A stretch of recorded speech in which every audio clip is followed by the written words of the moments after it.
قيس.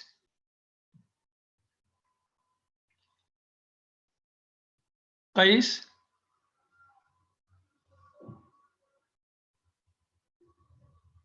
Okay. So I think today we have we're gonna have Aya presenting page 83 to 85. So far we have Malak and we have Rania, they presented.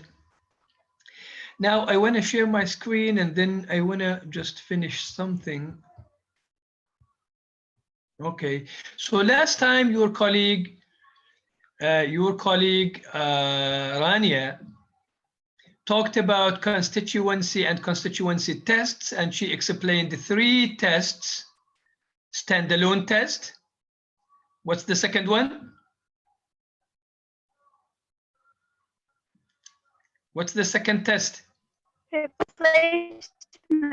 Replacement test. And the third one is movement test.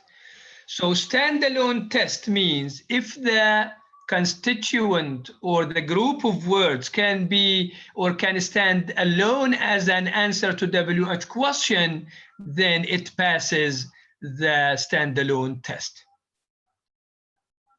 Now, in the example, the child found a puppy. If we say, who found a puppy? What's the answer? The child. The child. So the child, if you don't, please pay attention to your mics. If you don't use your mic, please mute it. We don't want to hear some, you know. Okay? Irrelevant things or words or, okay? So when we said who found the puppy, we said the child. So here, this group of words, the child, this group passes the standalone test. Can we ask like, what did the child do?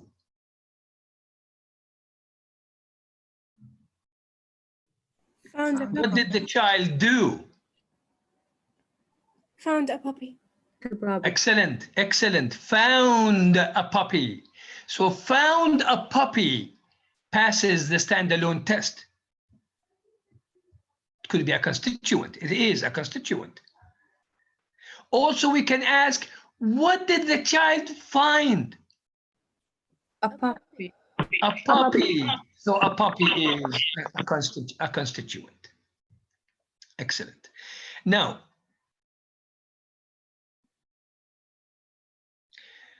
the second test, replacement test. Replacement. So from the name, from its name, if we can replace the group of words with a word like a pronoun or a pronoun-like words, then we say that it passes the group, this group passes the replacement test, and it is a constituent.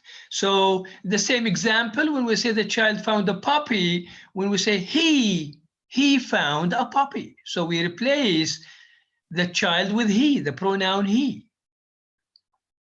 Also, we can say the child found something. Instead of a puppy, we use something, or the child found it. So we can use a pronoun. So it passes the replacement test. So we say the child can be replaced by he, and a puppy can be replaced by something or it. So the child is a constituent and the puppy is a constituent. Now, maybe we can say the child found a puppy in the garden. And we say the child found a puppy there. So there he replaces in the garden. So this prepositional phrase is a constituent. The third test is move or movement test or move as a unit test. So if we can move the group of words together as a unit, not part of it, all of it, if we can move it as a unit, in this case, we say that it passes the move as a unit test or the movement test. Here we have 3 tests. Do you remember them? Clifting, preposing, Passive. and passive. So the passive is easy for you, where the object becomes the subject, and then the subject is used after by a phrase. So the puppy was found by the child. So here we moved a puppy, not puppy, a puppy, and then we changed the past into passive, was found by the child. So we moved the whole unit.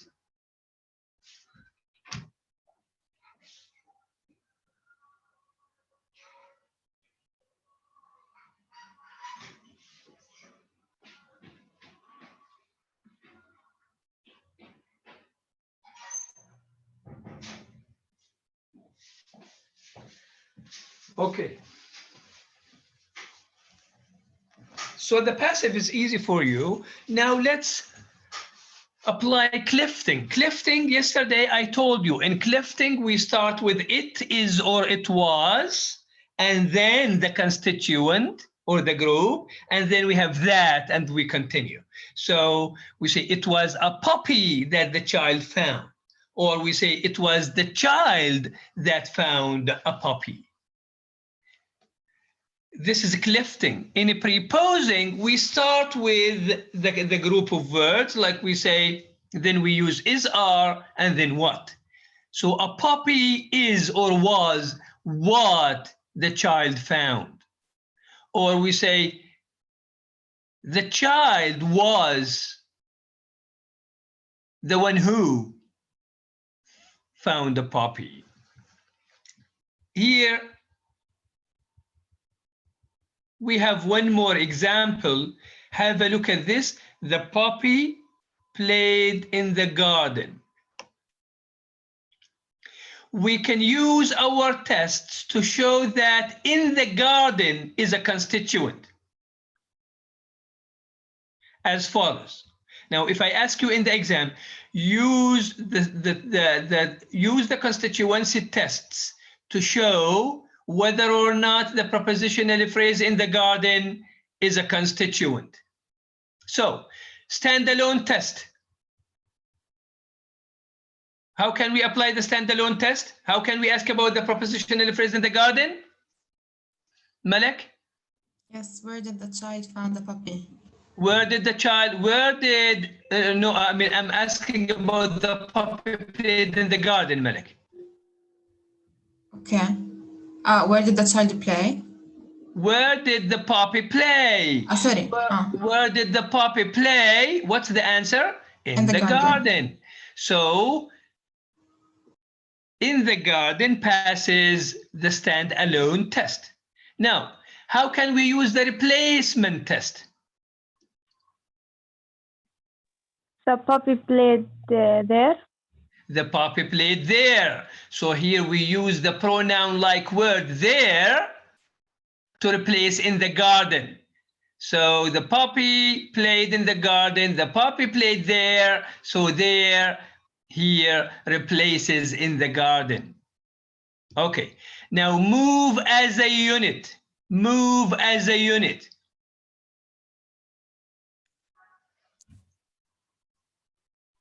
In the garden, the puppy played. In the garden, the puppy played. So we can use it at the beginning of the sentence or at the end of the sentence, or we can use it in a clifting structure. It was in the garden that the puppy played. Yes, this is a clifting. It was in the garden that the puppy played. It was in the garden that the puppy played. Preposing, can we say in the garden was where the puppy played. Also, we can use it in the preposing structure, and this means that in the garden is a constituent. Why? Because it passes standalone test, replacement test, move as a unit test. Who can apply the tests to the puppy?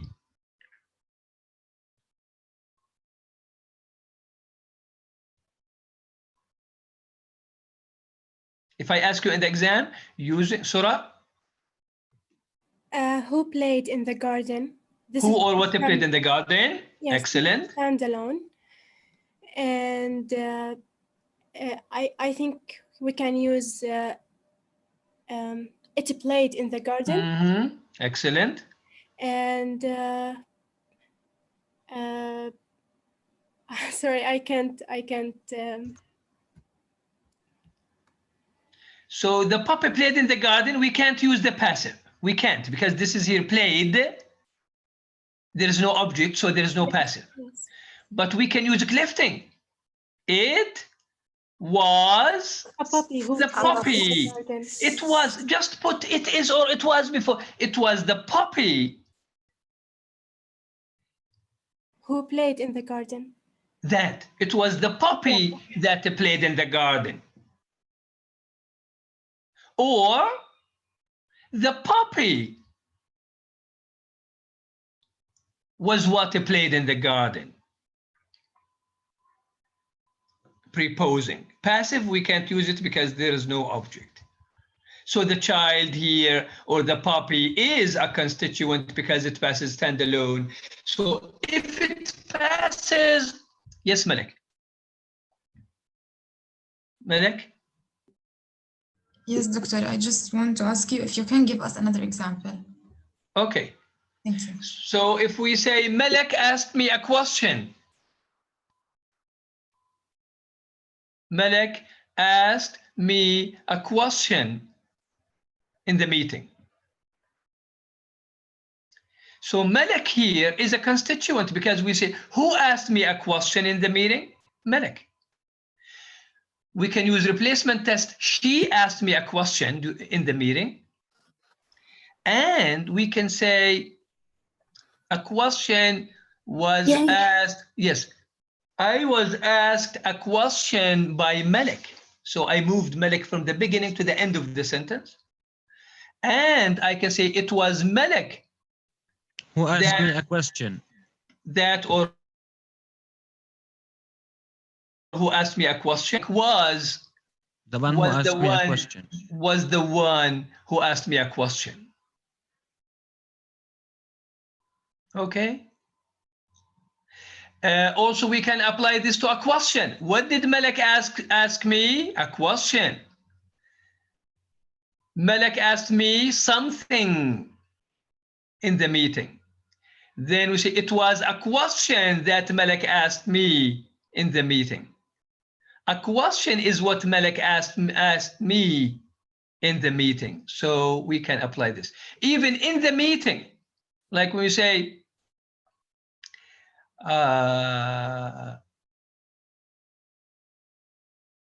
where did Malik ask me a question? Where? In the meeting. Malik asked me a question there. This is replacement. It was in the meeting where Malik asked me a question. Okay. Okay, Sora? Okay, Malik? Yes, doctor, thank you. Okay, now here, this is a tree for, so the puppy, you say here, you see the puppy here, this is one unit, constituent. And then we have played in the garden, one constituent. And within this, remember the hierarchical structure, we said that we have smaller constituents in or embedded or inside larger constituents. So in the garden is a constituent, and it is embedded within played in the garden is another constituent. And the poppy is so the subject here is one constituent, and the verb phrase here is another constituent.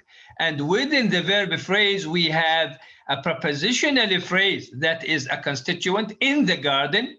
And inside in the garden, we have the garden alone as a noun phrase, objective preposition, and it is a constituent.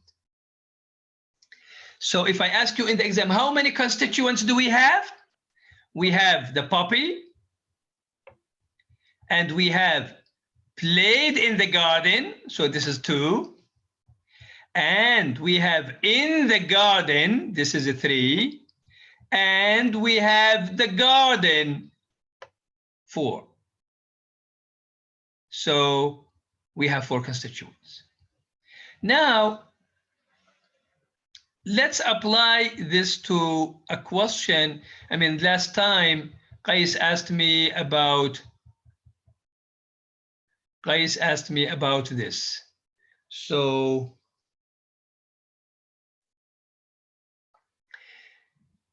Jack ran up the hill, and up the hill Jack ran, up the hill ran Jack, Jack ran up the bill, up the bill Jack ran, up the bill ran Jack. So here the question is about up. Is up part of the hill or part of the verb ran? And up the bill, is up here part of the prepositional or part of up the bill, or is it part of the verb? How do we know? We can apply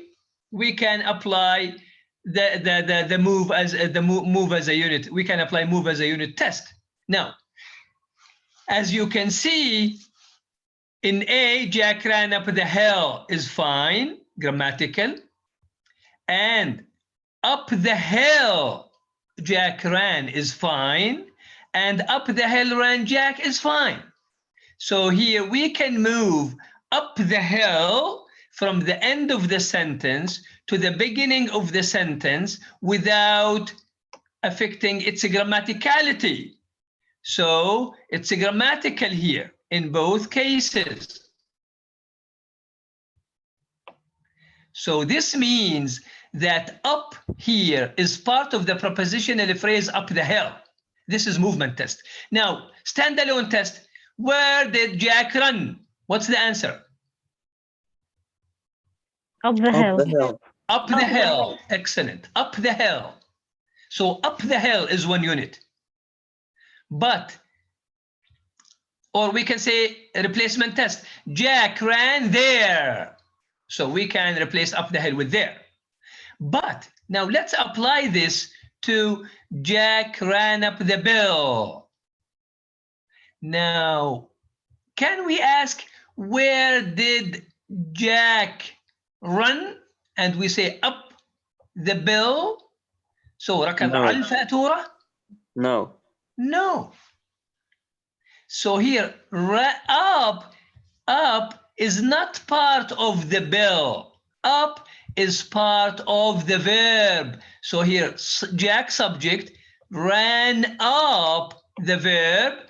You know the meaning of ran up as a phrasal verb?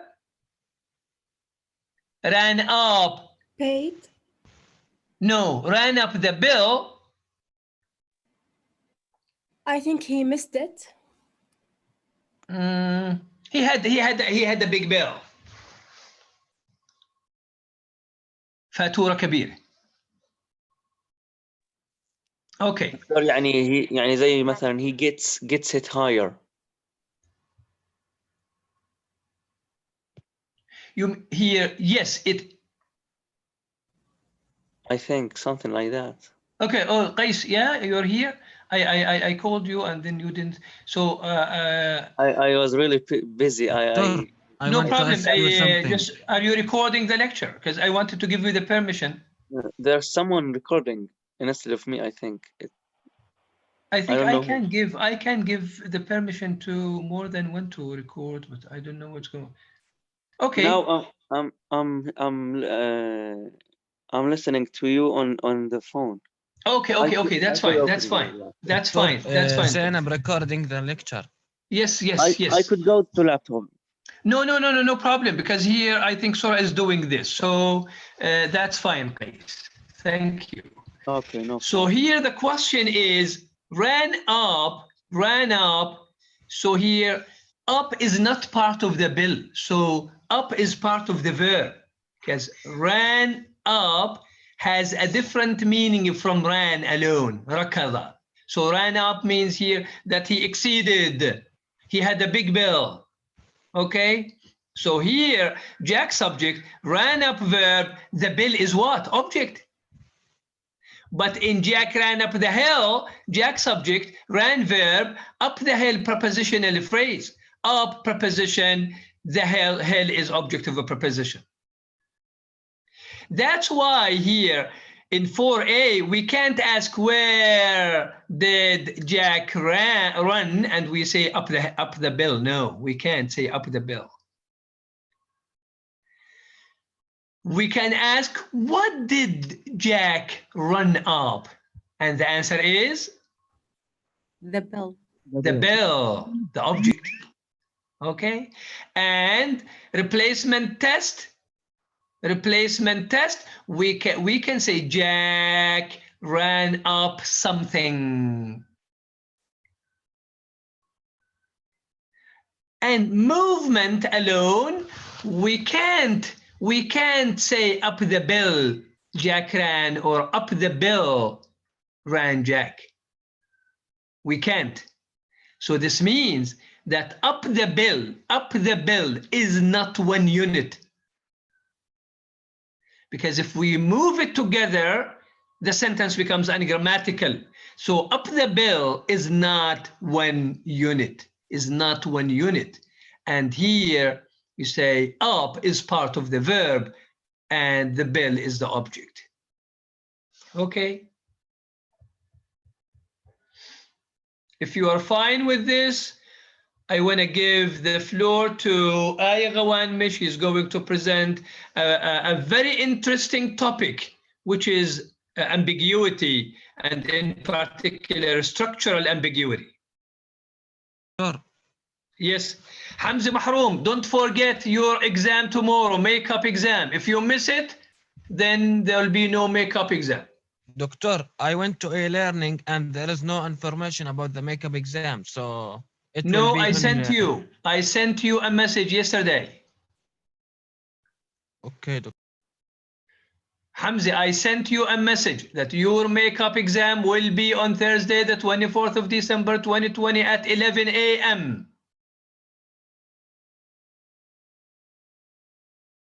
Hamza, okay?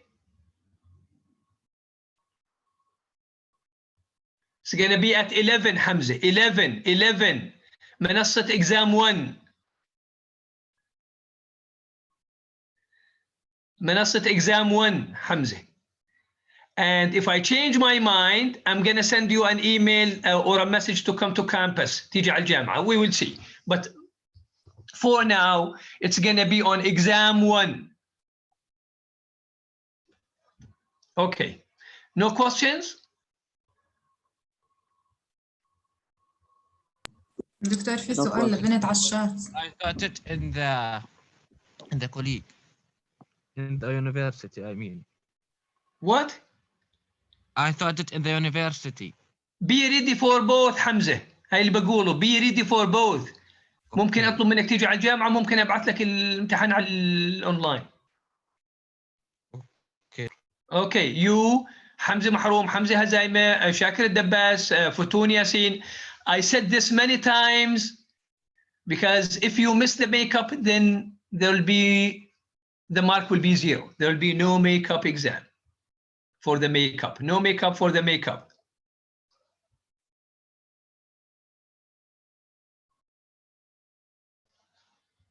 Okay, but preposing, we start with the constituent or the group of words.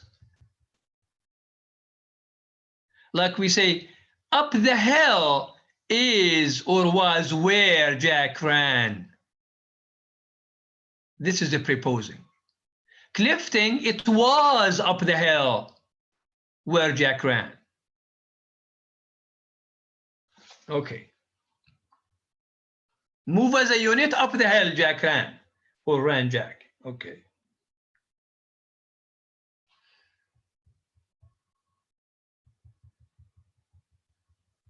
Now, Aya, are you ready, Aya? Yes, Aya? doctor. Okay, Yes. Aya, do you have PowerPoint presentation? Yes. Presentation? You have your slides? Slides? Yes. Okay, so I'm gonna stop sharing my screen and then I'm gonna make you the co-host, Aya, so you can share your screen with us. You can share your screen with us. Aya, you are the co-host now. Okay. Yes. You can share your screen with us and start talking about ambiguity and structural ambiguity.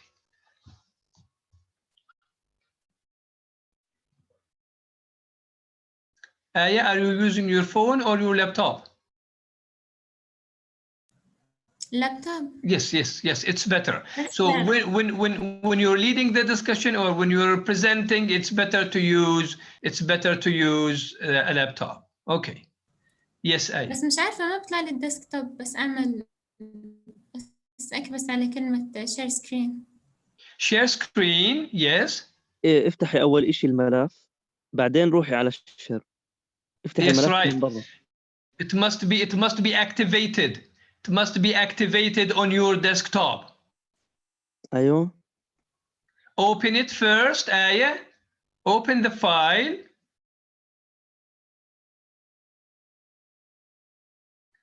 So make it active on your desktop and then hit share screen and then choose it from the options that you have.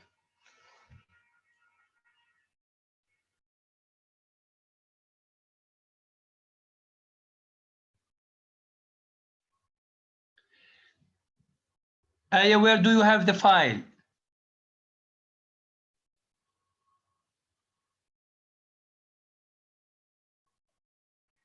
Aya?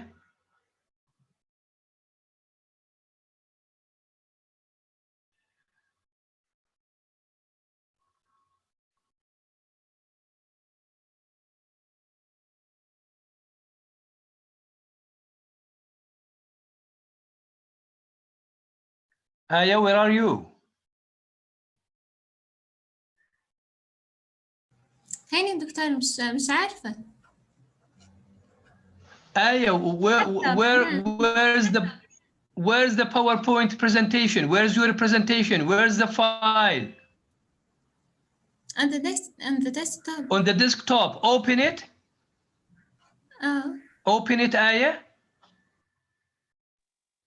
Open it, then come back to our. Open the file. Just open the file.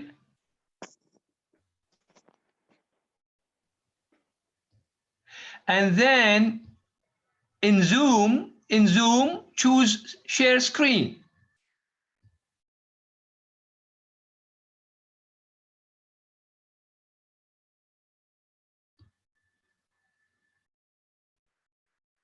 And then choose it.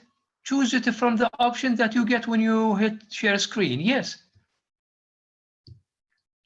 Yes, bravo, yes. Yes. Now we can see your screen. Okay.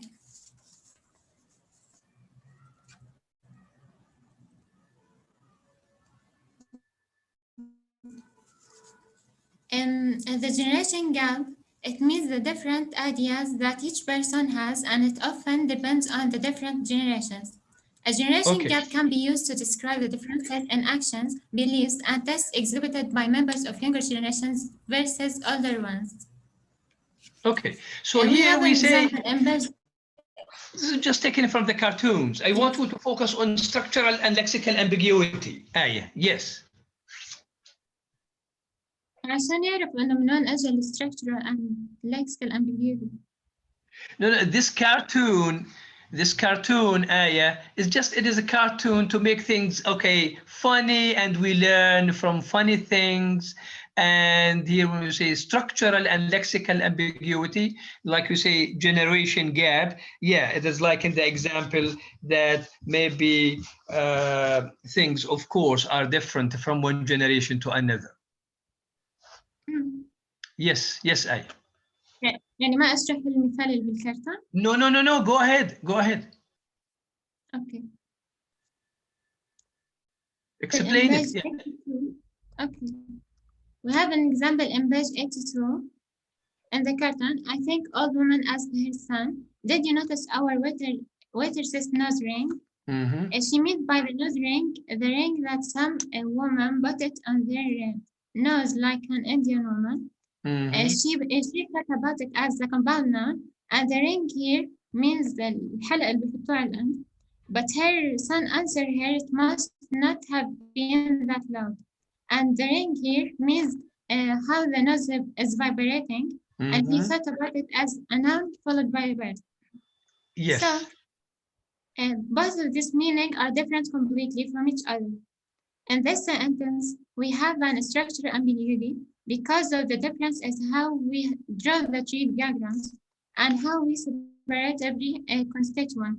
Also, we have a lexical ambiguity because of the word drink has the two meanings, اللي هم الحلق and the vibrating of the clear resonant. So that the syntactic trees is very important. So yeah, again, I mean, just we want to make sure that they understood the example. So here, did you see my or our waitress's nose ring?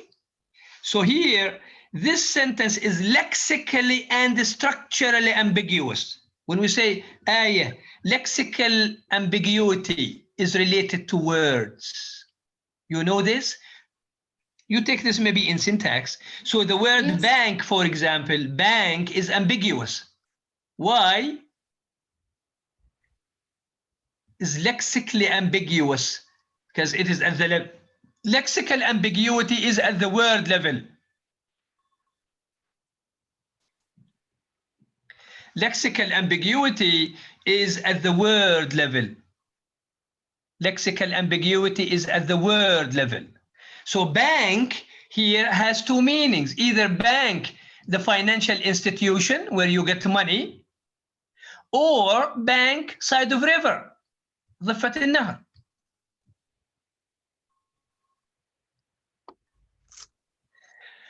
And the same example that Aya was talking about is also lexically ambiguous. Why? Because here we have the word ring has two meanings. Either it is ring, the noun, حلق, or خاتم, but in this example, the one used in the nose, or ring the verb, like my phone is ringing, or the bell is ringing, or the bell rang. So this is lexically ambiguous.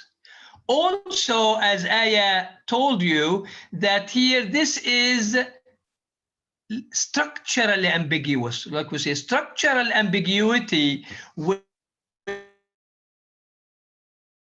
the ambiguity here has more than one meaning. It has two meanings, at least, let's say, two meanings.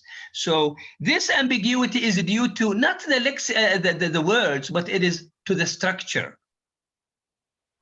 To the structure of the sentence. So here when we say, did you see our waitress's nose ring?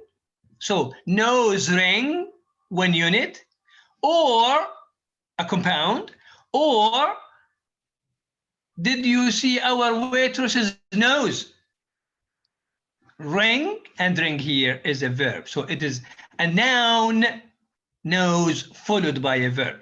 And I think Aya has nice two trees to show you the difference, the structural ambiguity. Yes, Aya. The syntactic trees is very important, again, because the sentences maybe are ambiguous. And there is two reasons for that. The first one is the sentence has two or more meaning. اللي هو structural ambiguity. The second one is word has the more than one meaning.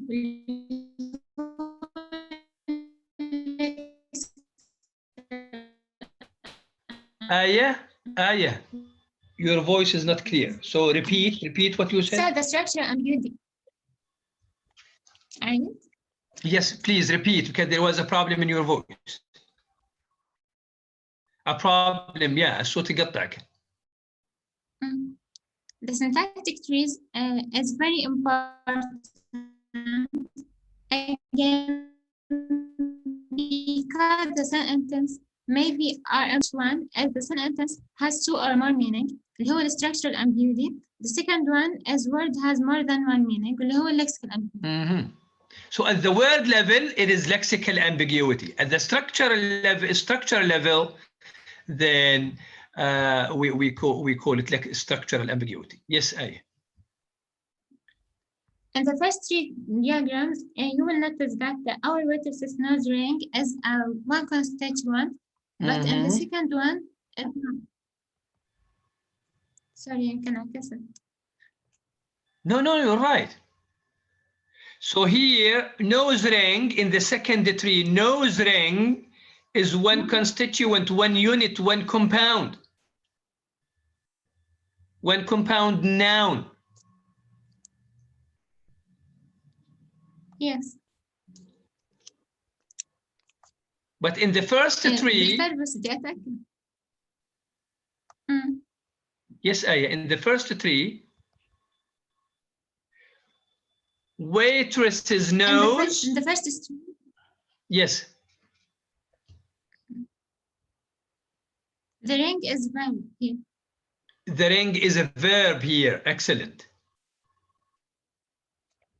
You have a question, Aya, from Qais.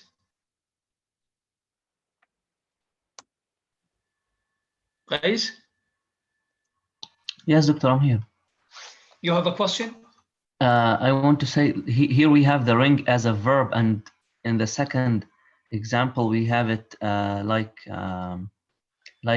as a noun, a compound. Yes, part of a compound noun. Same example has two structures or two. Yeah, lexical... the same example, the same sentence, the same order of words. I. Notice. Our waitresses, nose, ring. But in the first one, nose here, waitress's nose is one constituent, and ring is a verb here. But in the second tree, as Aya mentioned, Aya, can you show me the second tree? Yes, please. Okay, in the second tree, we have nose ring as a constituent, and here it is a compound noun. A compound noun here. I, subject, notice, verb, our. You see here, everything is one constituent. Then we have notice, our waitress's nose ring. This is one constituent. And then within this, we have our waitress's nose ring, another constituent. And then we have waitress's nose ring as another constituent. And then we have nose ring is the smallest constituent here. So nose ring here is the object of notice. So here it is a noun. So ring here, ring is part of a compound noun. So here it means halaq. But in the first example, we have waitress's nose. This is the object, and I, subject, notice, verb. Waitress's nose, nose here, object, and ring. Ring here is a separate. Here it is a verb. Not an, okay. Now, if ring is a verb, I think it should be rings.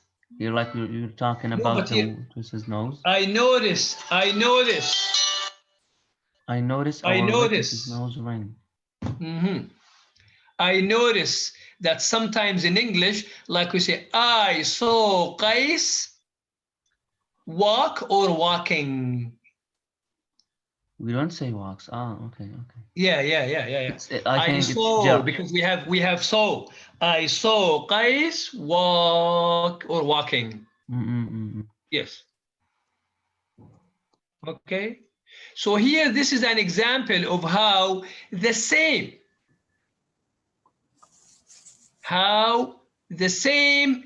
sentence, the same words, the same word order can be structurally ambiguous. And when the sentence is ambiguous, we need 2 trees, because every syntactic tree has one meaning. 1 tree, 1 meaning. 1 tree, 1 meaning. Sentences can be ambiguous, but trees can never be ambiguous. So if the sentence is ambiguous, usually we have, for every sentence, we have a tree. 1 tree, but if the sentence is ambiguous, it has 2 meanings, then we need 2 trees to show the 2 meanings.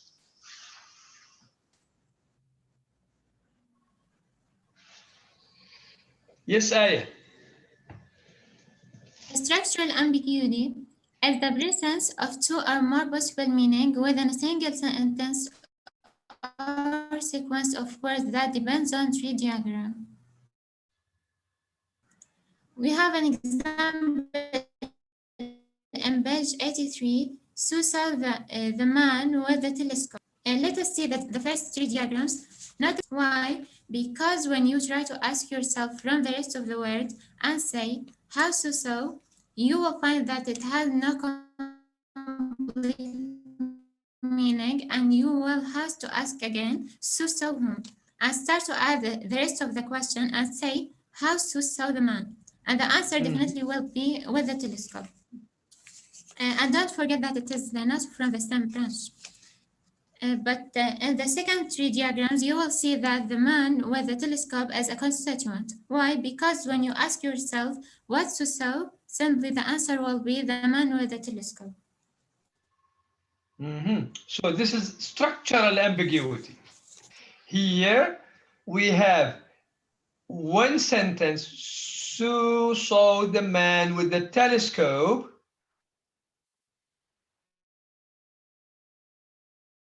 The same, but we have 2 possible meanings. That here the prepositional phrase with the telescope can be part of the man, can modify the man. So Sue saw whom? The man with the telescope. As in the second example, the man with the telescope. So the prepositional phrase here with the telescope modifies the object, the man. But the second meaning is Sue saw the man, how? Using the telescope. So with the telescope here modifies the verb so. So how did Sue see the man? With the telescope, using the telescope. This is called structural ambiguity. And if you do a constituency test that's called move as a unit test, the meaning of the first diagram will be disappear and you will have only the instrumental meaning. This shows us that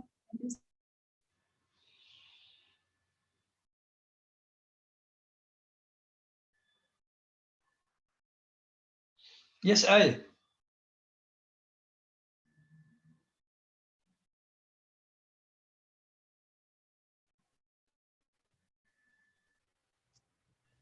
This shows us that the structure of a sentence contributes importantly to its meaning, and you should know that the structural ambiguities are supported evidence of our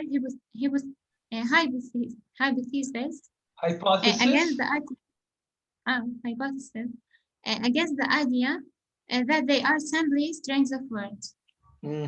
So sentences are not only strings of words, but they are the strings of words, and we have order for these words, but of course the meaning, so the meaning can be or the same string of words or the same sentence sometimes can be interpreted differently.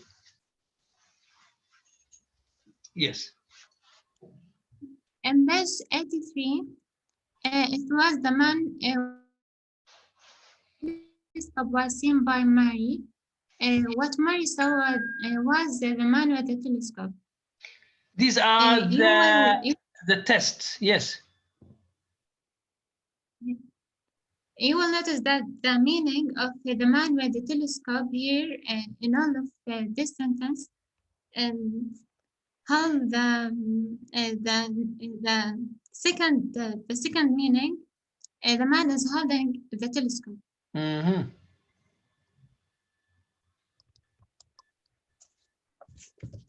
The lexical and multiple interpretation. The words difficult or impossible to understand without some additional information. We have an example in page 83. This will make you smart. The word smart here has two meanings, clever and burning sensation. I think it means angry. صح دكتور? Yeah, like we say, this will make you smart. So the problem here is not in the structure. The problem is in the word smart. And smart here has two possible meanings. This will make you smart, clever, or this will make you with a burning sensation. So smart here has two meanings, clever and burning sensation. So this sentence has two meanings. This will make you clever, or this will make you with a burning sensation. So that's why this is not structurally ambiguous, because the structure is not ambiguous here. What is ambiguous is the word. This is like the word bank, as I told you. So in the lexical ambiguity, there is no difference in its tree diagrams. The difference only will be in the interpretation of every single word in one sentence.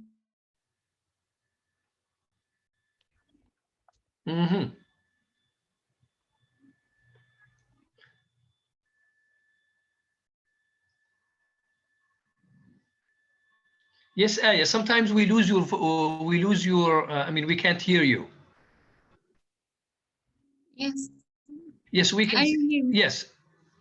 Okay, let's practice, yes.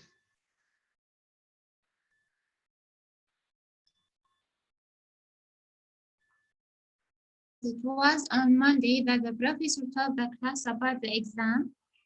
The second meaning is that the exam would be given on Monday. Here we have a structural ambiguity. And the professor said on Monday he would give an exam. So where's the ambiguity here? Is it first? Is it lexical or structural? Structural. Excellent. How? Because of, the difference is how we draw the tree diagrams. So, okay. On Monday, does this modify? So the professor said something on Monday, or the professor said he would give an exam on Monday. So on Monday, this prepositional phrase modifies the verb said or the verb give. So did the professor say this on Monday, or would the professor give an exam on Monday? Is that clear? دكتور طب يعني there is a difference يعني في عندي two meanings, two lexical meanings. Two meanings, but no, Monday is Monday. Okay, I know that, but the sentence itself, we have two meanings. يعني we can see two meanings on it. So yes, one sentence, guys, one sentence, the same sentence, the same word order, but two meanings. This is ambiguous. Okay, now what is the difference between structural ambiguity and...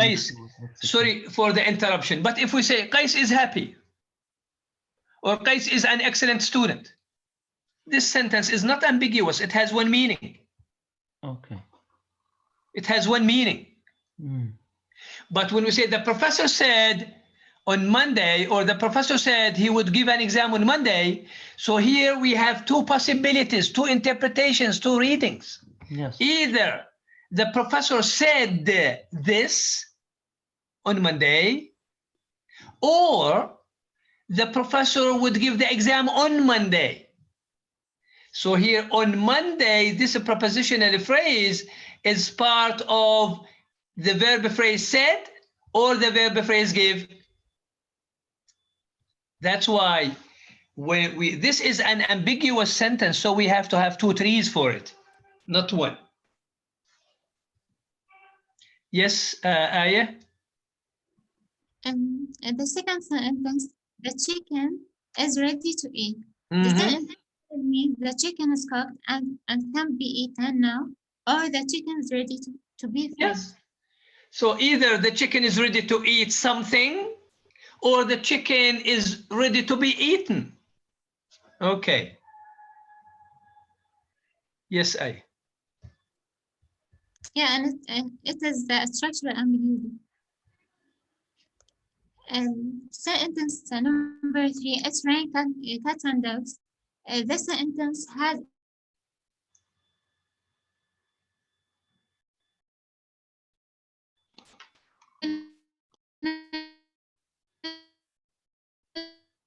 by users. In semantics, we will talk about idioms. Yeah, this is idiom, yeah. Yes, this is an idiomatic expression. Yes, Bara, you're right. This is an idiomatic expression. When we say it's raining cats and dogs, we mean it's raining heavily. So yes, right. Yes. They see the light. Yes, Aya? They see the light. Idiom meaning means he finally realized.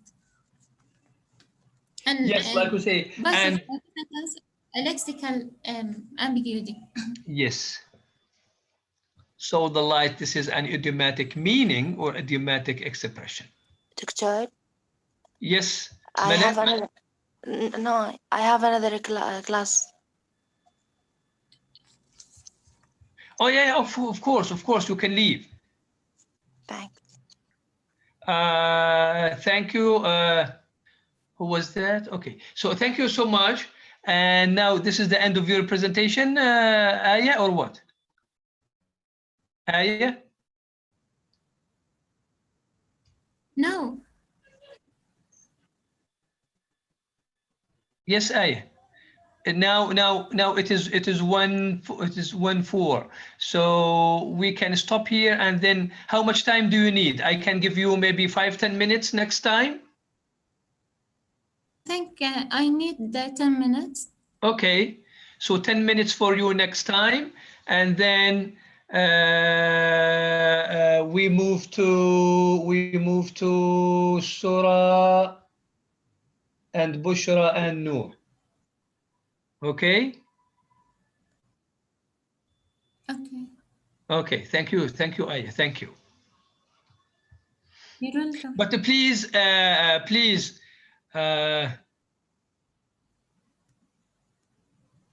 Aya, send your presentation to your colleagues on the Telegram group.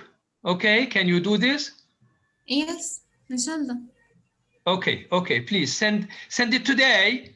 Send it today so that they can have a look before you finish your presentation on Monday. And on Monday, Surah and Noor, Surah and Bushra and Noor, please be ready for the for the presentation on Monday also. Thank you, Noor, and thank you for asking for this presentation. You, Hajar. Yes. Doctor, we need a lecture because we need to discuss the exam. We really need to do that. Now it is part of the past. I promised you to have a lecture, to have a lecture on maybe on Saturday. And we'll see either this Saturday or the one after. Inshallah, we will. Inshallah. Okay. Okay. Okay. Take it out, Doctor. Never mind. Allah yafikum. Thank you, Noor. Thank you, Hajar. Thank you, Aya. Do you have anything to say before we leave? Doctor, please make the lecture this Saturday. Who is this, Surah? Yes. Why do you need it this Saturday? Because we want it this Saturday. Yeah, I mean, just as I told you, I gave you 2 extra marks for everyone, and then yeah, I know that it is nice to discuss the questions and to answer them, and yeah, so we will, inshallah, we will. Maybe we'll see if either I'll let you know, because maybe I'll be busy on this Saturday. I mean, on Saturday, I'm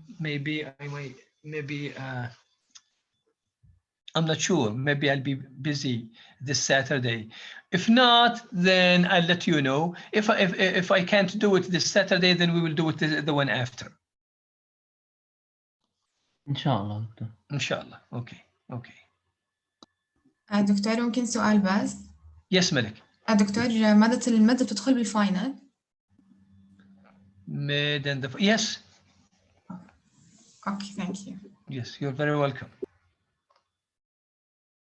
But of course, the focus will be on, of course it is included, but if the final is going to be, let's say, out of 50, then at least 25 or 30 marks, 25 or 30 marks will be from the material of the final. Futun, if you can hear me, your makeup exam, just I want to make sure, Futun Bani Yasin, okay. Your makeup exam will be tomorrow at 11. Okay, tomorrow at 11.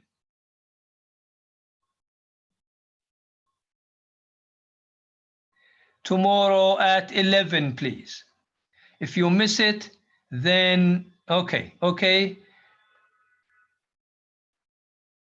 Tomorrow at 11. Tomorrow at 11. We will give you maybe 30 minutes or so. And it's going to be on exam 1, منصة exam 1 Futun. And Hamza Hazaime, and Hamza Mahroom, and Shakir Dabbas. It's going to be on منصة exam 1. And check your e-learning accounts, please, regularly.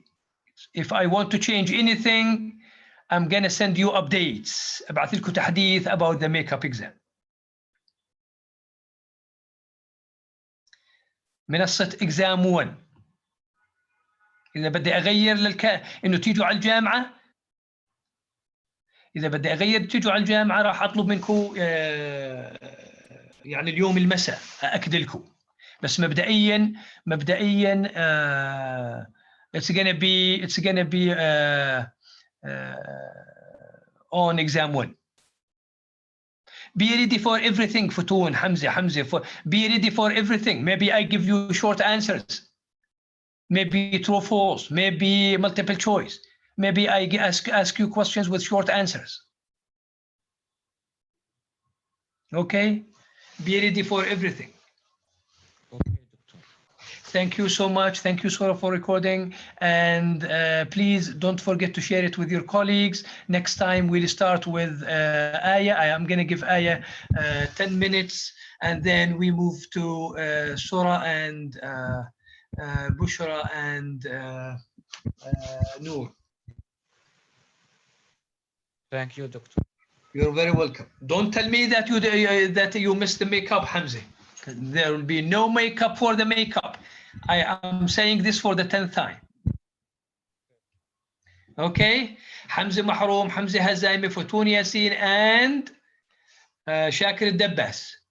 At 11, go to exam 1, Minassat exam 1. Okay?